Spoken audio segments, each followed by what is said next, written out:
Ya daripada kalian beli KW gitu kan. Penantang sepatu Cina murah. Untuk ratingnya sendiri kita dapat di... Halo guys, Dimas di sini dan kali ini gue kembali dengan Kalsi lagi ya. Dimana kalau kita lihat nih, belakangan Kalsi jadi agak agresif. Sedikit flashback, Kalsi ini kan terkenalnya dengan sepatu futsal. Kita beberapa kali nemu sepatu futsalnya menarik dan memang enak gitu dipakainya.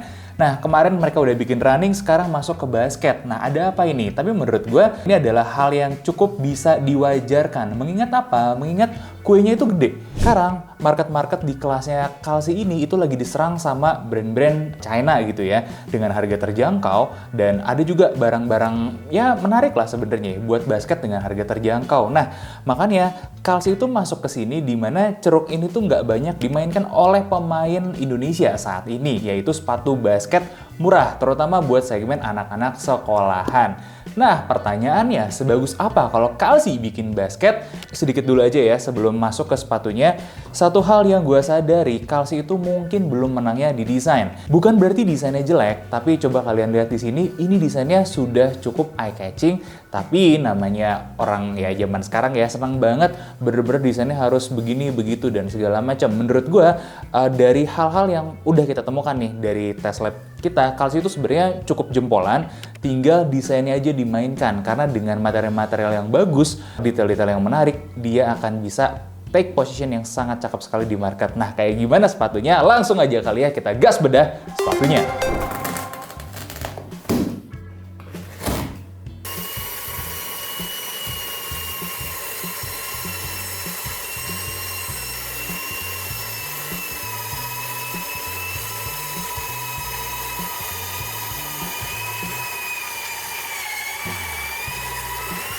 Dan ini dia Kalsi Dunker Breeze.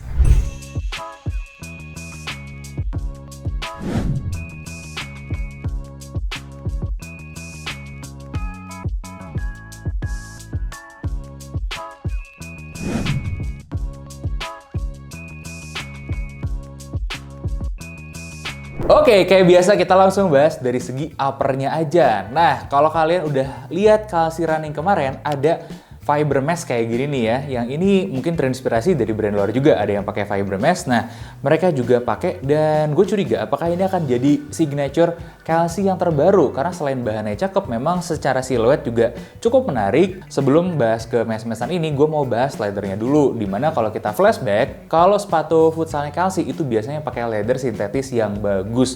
Gimana dengan ini? Ini ada sintetis leathernya di bagian depan dan di bagian belakang ya. Nah, ini bagian depan agak berbeda dengan belakang. Ternyata kita coba tes bakar, ya depan dan belakang ini sama-sama sintetis. Mengejutkan ya buat harga segini ya. Tapi yang paling penting kan kekuatannya. Kita coba Dremel, ternyata cakep bro. Ini, nah hasil Dremelnya itu cukup minimal ya. Ini artinya dari segi leather, meskipun dia sintetis, dia leather sintetis yang bagus dan punya ketahanan terhadap gesekan-gesekan. Karena nantinya kan kalau kalian main outdoor nih terutama, bisa jadi ketemu sama banyak obstacle-obstacle atau hal-hal lain yang tidak bisa kita prediksi ya, dan nggak gampang ngejebol ke sepatunya. Good, pemilihannya juga tepat ya di area-area sini yang dimana ya berisiko memang terkena gesekan-gesekan. Nah, pertanyaan selanjutnya, apakah mesh ini juga gampang jebol? Karena kan ya kita lihat nih, meshnya tipis dan bener-bener segini aja. Dan kita coba Dremel dong, hasilnya ternyata dia sangat tahan sekali. Oh ya, kalau tadi ini leather sintetisnya kita kasih poinnya 4 dari 5 ya. Kalau di sini di meshnya kita kasih poinnya 5 dari 5. Karena ya kalian bisa lihat sendiri, tidak jebol dari Dremel kita, cuman berkurang sedikit meskipun tipis. Jadi menjawab ketakutan kalian juga kalau nggak awet atau nggak tahan, nah ini tahan ya. Oke, kita lihat beberapa detail-detail yang lain. Ini nanti lebih ngaruhnya ke performance sih.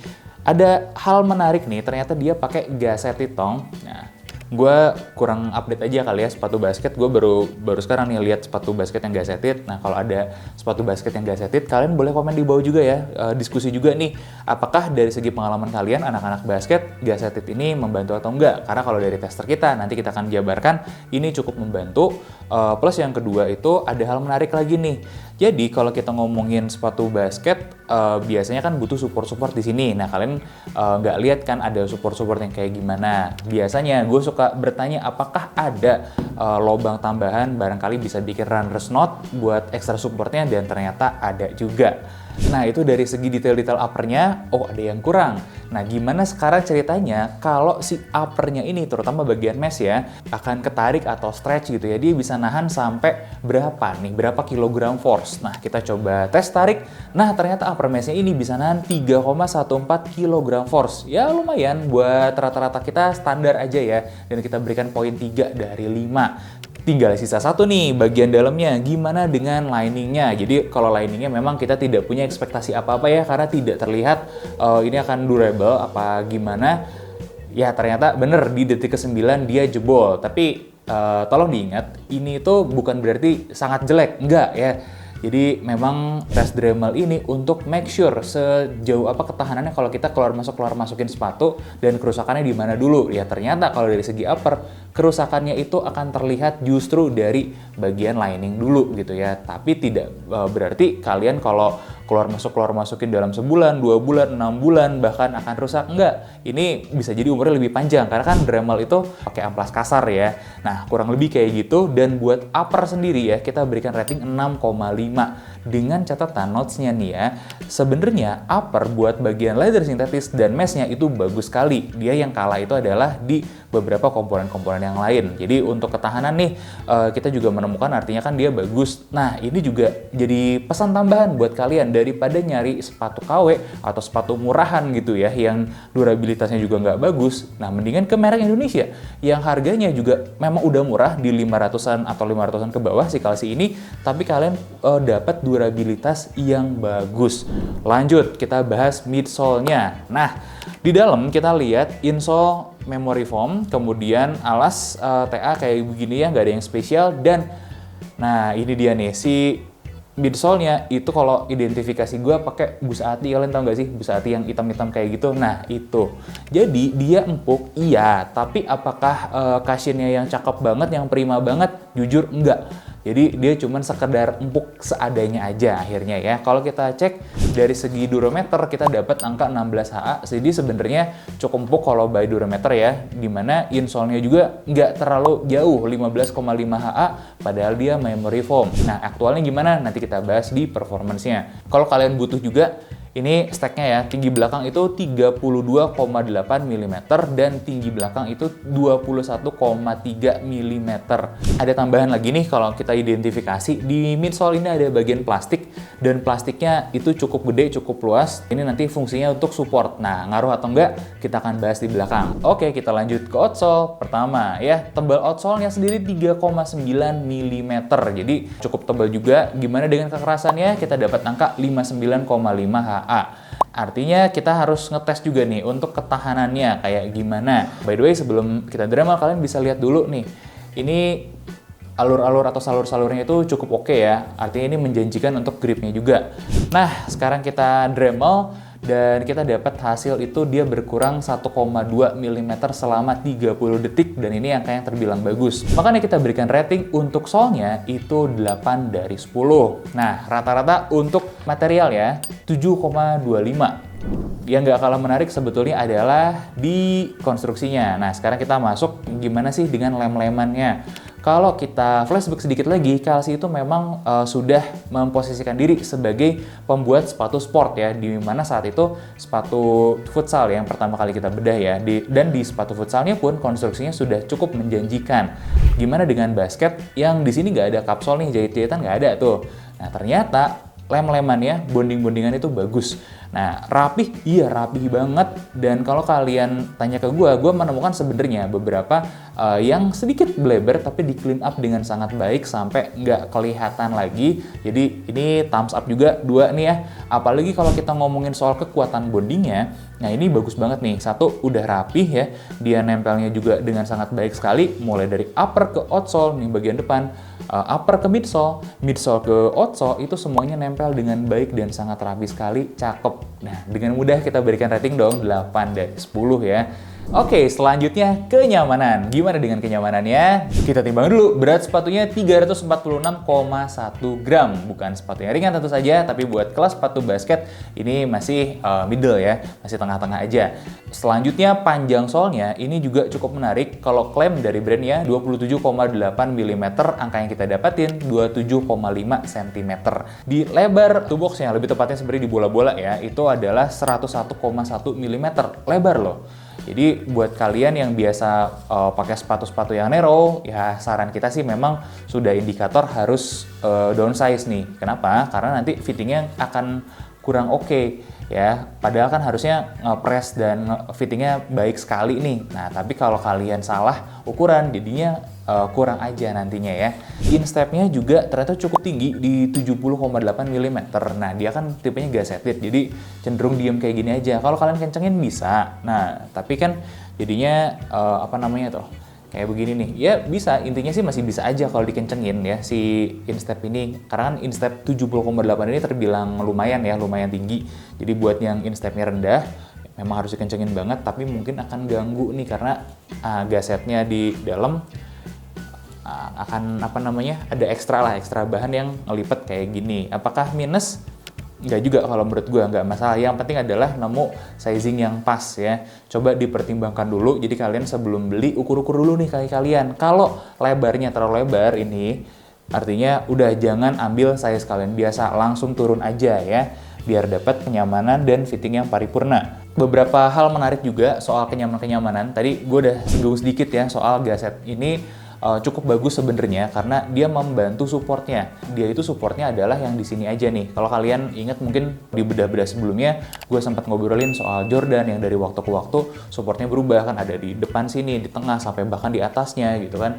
Nah, sepatu basket itu memang ternyata rata-rata seperti itu untuk memastikan supportnya yang baik gitu kan ya. Tester kita bahkan bilang kalau supportnya nggak bagus, pas lagi jump gitu lompat ya si sepatunya kayak apa namanya ya? Ya mungkin kalian bisa membayangkan lah ya, kalau supportnya nggak bagus, nggak ngelock, sepatunya longgar gitu kan, kayak gimana tuh pas lagi lompat. Nah, sedangkan di sini dengan adanya gazetted tongue itu membantu, meskipun di size tester kita ternyata memang agak kebesaran juga, harusnya dia turun size. Nah, lebih mantapnya lagi sebenarnya adalah di runners knot-nya tadi, dimana kalau kita dalamin lebih jauh ya, kita kencengin talinya, terus kemudian kita pakai runners knot, artinya kita ada ekstra support lagi di sini nih. Nah, di ujung sebelum ke collarnya. Nah, ini membuat fittingnya juga lebih bagus lagi, di mana fitting collarnya ini pun sebenarnya cakep. Kalian bisa lihat bagian dalam dan bagian luar khasnya Kalsi ini ya. Selalu nih Kalsi itu kalau bikin sepatu kayak begini itu nyesuaiin sama bentuk mata kaki, yang dimana dalam dan luar itu berbeda. Nah,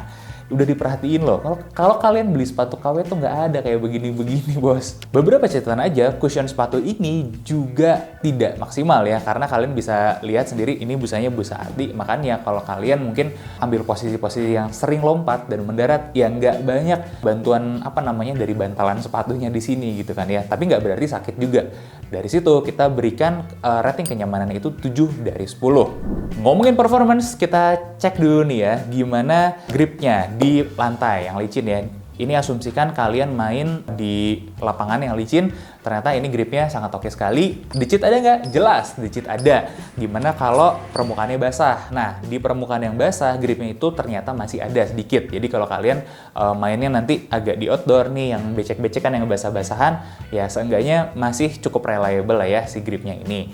Oke, kita lanjut lagi. Gimana dengan support-supportnya? Tadi gue udah sedikit jelasin di bagian atasnya ya, dari segi kenyamanan. Tapi intinya dari segi upper ada support-supportnya, terutama di bagian atas ini dan collar. Karena apa? Karena gaset dan tali yang bisa dibikin runners knot-nya. Kemudian kalau kita cek ke bawah, biasanya kan beberapa nih sepatu-sepatu basket terjangkau itu ada yang di lateral rigidity-nya juga agak keras. Mungkin harus diberikin dulu juga sih salah satunya ya. Nah, ini enggak.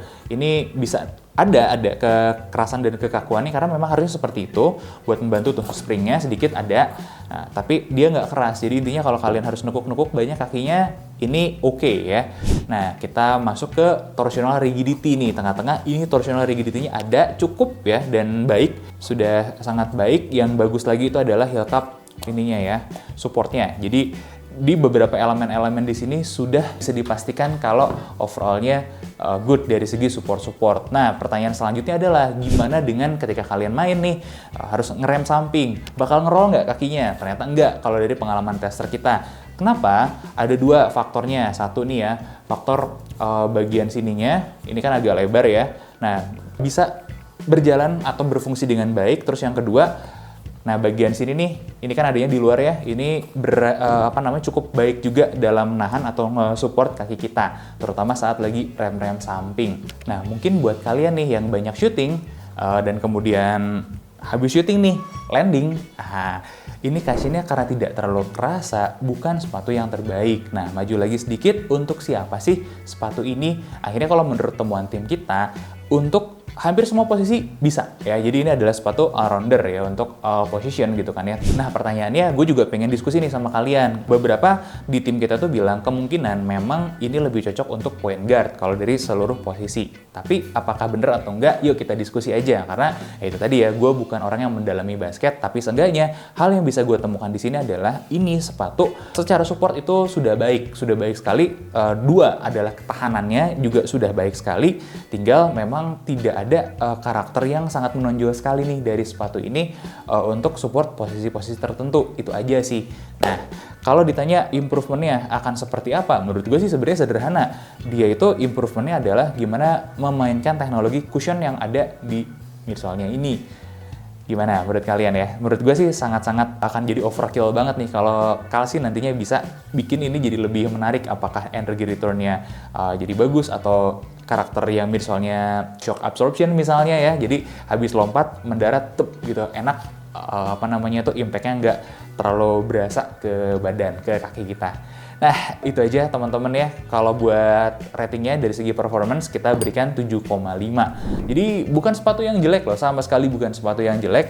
Dan menurut gue ini adalah good start banget buat Kalsi ketika bikin sepatu basket. Dan gue sebenarnya udah tahu nih Kalsi mendevelop sepatu basket sudah lumayan lama. Jadi mereka bukan tiba-tiba ngeluarin nih. Kita udah tahu nih, udah denger-denger nih Kalsi develop, dan butuh waktu lama sampai akhirnya mereka melakukan rilis dari sepatu ini, yang artinya apa? Mereka serius melakukan R&D-nya. Tinggal kita tunggu aja setahun, 2 tahun, 5 tahun lagi R&D-nya bakal sampai kayak gimana lagi. Nah, gue sih optimis banget ya sama hasil R&D-nya Kalsi ini. Dan menurut gue ini adalah sepatu yang cukup menarik ya di harga 500-an kayak gitu, sebagai alternatif dari sepatu-sepatu Cina atau sepatu-sepatu ya daripada kalian beli KW gitu kan.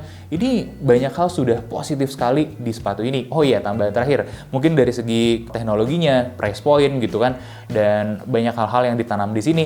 Menurut gue ini lebih cocok untuk kalian anak-anak sekolahan gitu ya. Buat kalian yang anak-anak sekolahan, hobi basket, eskul basket, harus beli sepatu sendiri dengan dana pelajar tentunya. Ini sebenarnya menjadi jawaban yang sangat oke sekali. Nanti kan sambil berjalan kalian lebih profesional, barangkali harus upgrade kemana atau dapat sponsor katakanlah, nah silakan. Tapi ini adalah sepatu yang oke banget untuk permulaan awal, kayak gitu sih pendapat gue ya.